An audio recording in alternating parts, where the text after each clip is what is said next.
Hey, I'm Robert Ellis, and you're watching 101.9 KINK Radio in the Skype Live studio. Robert Ellis, thank you so much. I almost said you guys, but you're up here solo this time. We're happy to be here. Yeah. You're feeling a little under the weather. We talked a little bit about this backstage. Do you know what you got? You got like just a head cold? What's going on? Yeah, it seems serious. Maybe it's the pollen in the air. We had like a nice Sunday this past week. Flowers are starting to come up, and then regular Portland comes back to greet you. And I think a lot of us are feeling congested, so we commiserate with you. Yeah, I was pretty surprised. It's kind of overcast and rainy here. Right. It's shocking. I noticed that. But then again, the rain, am I not wrong? Is this is more like November rain than like March rain? I'm talking as if I'm a local. I've only lived here 6 years. Robert, we're happy to have you in here tonight performing along with Nikki Lane at the Doug Fir. So everybody go check that out. I want to talk to you about your guitar work is just amazing. Thank you. But I think I heard you once talk about when you actually tour, you will typically travel with cheaper guitars, less expensive guitars. I do, yeah. There's a reason for that, right? Well, not... Can I... What? Is this isn't on the radio? No. I can curse? Yes. Okay. Yeah. Let me scan to make sure there's no kids. Okay. I think we're good. Sorry, children. Yeah. This isn't a shitty, like, by any means. No, it's not a shitty guitar, but yeah. I don't really travel with super expensive guitars just because it would be absurd, to like take a $5,000 instrument on an airplane and then get in a car and like constantly be changing pressure and temperature and right. So I like these little guys. This is a Recording King, and I guess it's about $400. Okay. But it's like it sounds beautiful. I like the way it sounds. At a certain point, it's really about how much you practice and less about sure how much you spend on the instrument. Right. Yeah, I can tell you this. I could not do what you just did. Thank you. That's a very fact. much. No, actually, I bring that because I think I heard you talking about that. Is that nobody's going to care about your guitar as much as you do. And I've got a good friend. His name is David Osmond, and yes, he's the nephew of Donnie and Marie. Wow. And he checked he did it for the first time. He checked his guitar on a plane, watched it coming out of the conveyor belt while he's waiting to get off, and the baggage guy just walks away.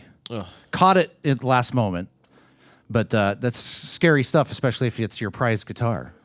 We've seen, me and my friend Johnny Fritz were going to Australia one time, and we're sitting in the airport about to leave, and there's like a big glass window, and our plane, our beautiful, huge Qantas jet, is out there, and the guy is just like loading all the bags on, and I was like, oh, there's our guitars, and he literally just picks it up and like chunks it like a good 5 feet. You can throw those guitars better than the regular bag. It's so funny. It's like, why? Like, what is it? Is it intentional? I don't know. Maybe we should take summer jobs out at an airport and figure out the culture. Maybe there is a reason. I don't know. And is it just musicians? Are they trying to fuck like skiers too? Or like, is it like any equipment in a big case? They're maybe. Just like, these people. Yeah. How dare they travel? Yeah. That may be what it comes down to. I hear that you're a big Paul Simon I love fan. Paul Simon. Yeah. Would you say because I can kind of, having heard that you're a big Paul Simon fan and then listening to the song we just heard, very similar. Just thank you. Paul Simon's just this great storyteller in a song. He doesn't just write songs, pop songs often. Well, he does all sorts of stuff, but he's telling stories throughout them. That's kind of my thing. Yeah. That's what I like to do. I don't really... I was talking to my girlfriend about this yesterday. I wish that music was more of just like I think a lot of people listen to music just for fun, just for it to be a good time, just like, oh, this is kind of nice. It's got a nice beat. I don't really think too much about the lyrics. I don't listen to the lyrics. Yeah, I hear that a lot. Right.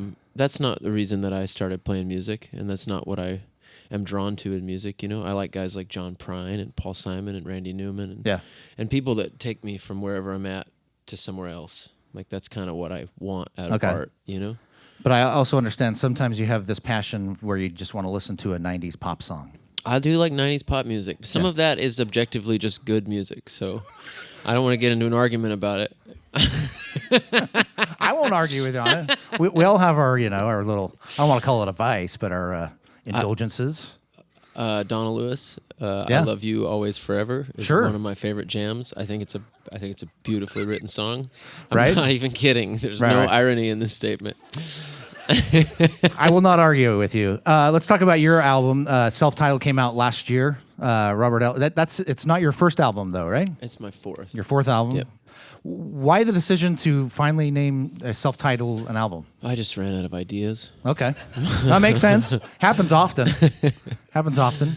Yeah, there wasn't a whole lot of thought behind it. It just I couldn't think of a title that suited it better, you know. Other than yourself. Yeah. Yeah. It's got a ring to it, doesn't it? Robert Ellis. Oh yeah, as an album flows title. off the tongue.